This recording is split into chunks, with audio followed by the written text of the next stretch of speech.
राधे राधे महाराज जी। महाराज जी, मैं ये पूछना चाहती हूँ कि सातों जन्म में मुझे जो अभी पति सेम वही मिल सकते हैं? नहीं। वो बहुत प्यार करते हैं महाराज हाँ जी, तो बहुत अच्छे हैं। नहीं मिल सकते।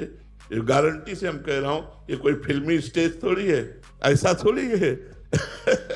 ऐसा नहीं हो सकता। हाँ, एक उपाय हो सकता है।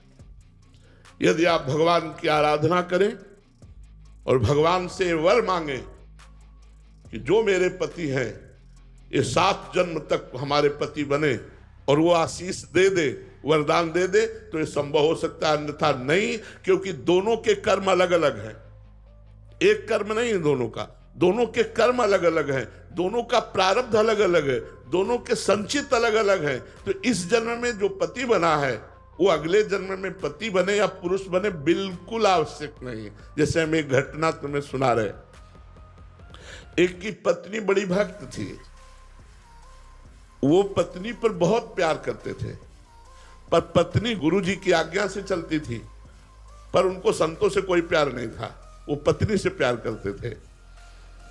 तो एक दिन पत्नी ने बहुत प्रेम से उनसे कहा कि हमारी एक बात मानोगे, आप हमारे गुरुजी से दीक्षा ले लीजिए, क्योंकि हम दीक्षित हैं और आप दीक्षा नहीं लिए तो हमारा आपका प्रेम अधूरा।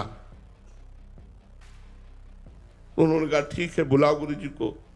गुरुजी को बुलाया और दीक्षा लेने के लिए गंगा स्नान करने के लिए चले, तो गांव के 2-4 लोग मिले, बोले आज ये धोती टांग के कहाँ जा रहे हो?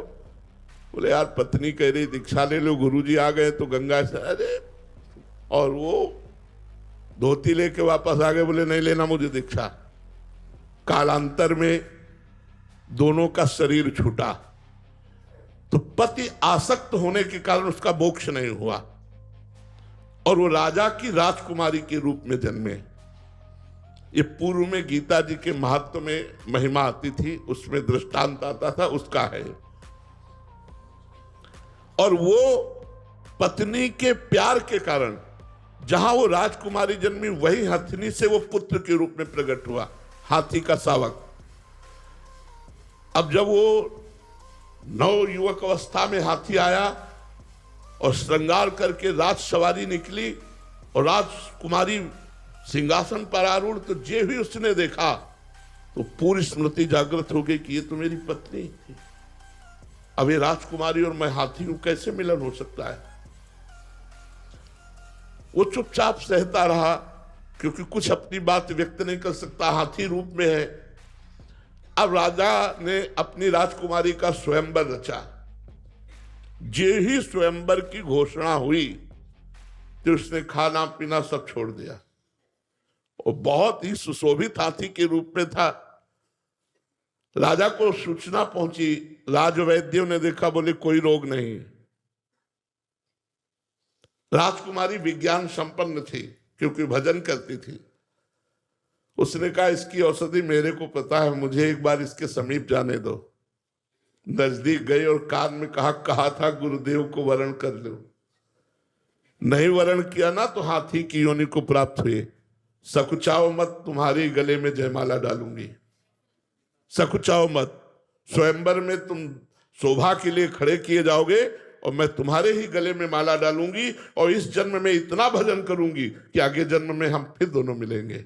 उसने ऐसा ही किया, भजन के प्रभाव से अपने पति को हाथी की योनि से मुक्त करके अगला जन्म फिर मनुष्य का हुआ। फिर ये तप और भजन से, भगवान के वरदान से संभव है, ना कि अपने प्रारब्ध से। प्रारब्ध से संभव नहीं है। ये बड़ा विचित्र खेल संसार का, इसीलिए कि आज हम आप मिले, कोई भाई बनकर, कोई बहन बनकर, कोई माँ बनकर, कोई पिता बनकर, लेकिन कल हम सब अलग अलग होंगे।